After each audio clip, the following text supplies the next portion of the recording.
One of our patient చాలా famous YouTuber and very well educated. వాళ్ళ husband కూడా చాలా హైలీ ఎడ్యుకేటెడ్.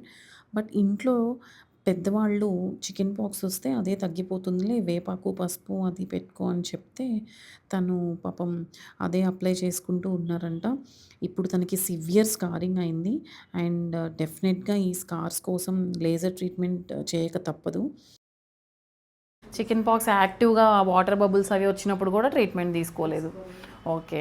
అసలు మీకు ఇప్పుడు ఏం జరిగింది అంటే మీరు చికెన్ పాక్స్ వచ్చినప్పుడు ట్రీట్మెంట్ తీసుకోకపోవడం వల్ల మీ చికెన్ పాక్స్ అనేది ఆ వైరస్ అనేది మీ స్కిన్ డీప్ లేయర్స్ని ఇన్ఫెక్ట్ చేయడం వల్ల గుంటలు పడిపోయినాయి మీకు. సో ఇది one of the complication of chicken pox. So chicken pox వచ్చినప్పుడు ఖచ్చితంగా వితిన్ 24 అవర్స్ ట్రీట్మెంట్ స్టార్ట్ చేయాలండి. చేసిన వాళ్ళకి ఇంత డీప్ గుంటలు పడవు. సో మీరు వారం రోజులు ట్రీట్మెంట్ తీసుకొని ఉంటే ఇన్ని సిట్టింగ్స్ ఆఫ్ లేజర్స్ అవాయిడ్ చేసేవాళ్ళు. ఓకే. ఎంతైనా ఖర్చు కదా ఇది. సో ఎవరైనా కానీ చికెన్ పాక్స్ వస్తే పాతకాలంలో లాగా ఏవో వేపాకని లేకపోతే ఆ మందు ఈ మందు పెట్టుకుంటూ కూర్చోకూడదండి. కంపల్సరీ డాక్టర్ని కన్సల్ట్ అయ్యి వితిన్ 24 అవర్స్ ట్రీట్మెంట్ స్టార్ట్ చేయాలి. మీకు హోమ్ రెమెడీస్ చేయడం వల్ల తాత్కాలికంగా ఏమైనా సింటమాటిక్ రిలీఫ్ ఉంటుందేమో కానీ మీరు లాంగ్ టర్మ్ కాంప్లికేషన్స్ ఎదుర్కోవాల్సి వస్తుంది. ఇలాగే స్కారింగ్ ఇవన్నీ డీప్ స్కారింగ్ అవుతే అన్నెసరిగా లేజర్స్కి వెళ్ళాల్సి వస్తుంది. సో ఈ పేషెంట్కి స్కారింగ్ డీప్గా వెళ్ళడం వల్ల మనం CO2 లేజర్ అంటే కార్బన్ డైఆక్సైడ్ లేజర్ చేస్తున్నాం మళ్ళీ ఆ గుంటల్ని ఫిల్ చేయడం కోసం. సో తనకి ఈజీగా 2 to 4 సిట్టింగ్స్ పడుతుంది. అండ్ ఎవ్రీ సిట్టింగ్ మనం 20 days గ్యాప్తో చేయాల్సి ఉంటుంది.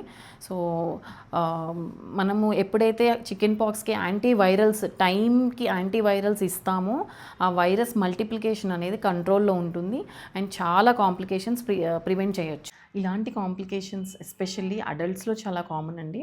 అంటే చిన్నపిల్లల్లో కన్నా పెద్దవాళ్ళలోనే కాంప్లికేషన్స్ చాలా కామన్. చిన్నపిల్లల్లో కూడా ఎవరికైతే ఇమ్యూనిటీ బాగా తక్కువగా ఉంటుందో వాళ్ళకి చాలా కామన్. కాంప్లికేషన్స్ అంటే ఎలా ఉంటాయంటే డిలేడ్ హీలింగ్, అంటే చాలా లేట్గా హీల్ అవుతాయి. ఏవైతే నీటి బుడగలు వచ్చాయో అవి పసుతో ఫిల్ అయిపోవడము, లేట్గా మారడం, ఇలా గుంటలు పడిపోవడము, బ్రెయిన్ స్వెల్లింగ్ రావడము, లంగ్ ఇన్ఫెక్షన్స్ రావడం, ఇలాంటివి చాలా కామన్ చికెన్ పాక్స్ తర్వాత. సో అస్సలు నెగ్లెక్ట్ చేయకూడదు. ఇంట్లో పెద్దవాళ్ళు మన కోసమే చెప్తారు, మనకు తగ్గాలనే మన మంచి కోసమే చెప్తారు.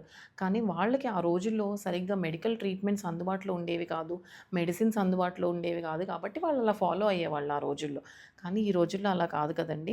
You can get best treatments available for your self to prevent complications. Thank you.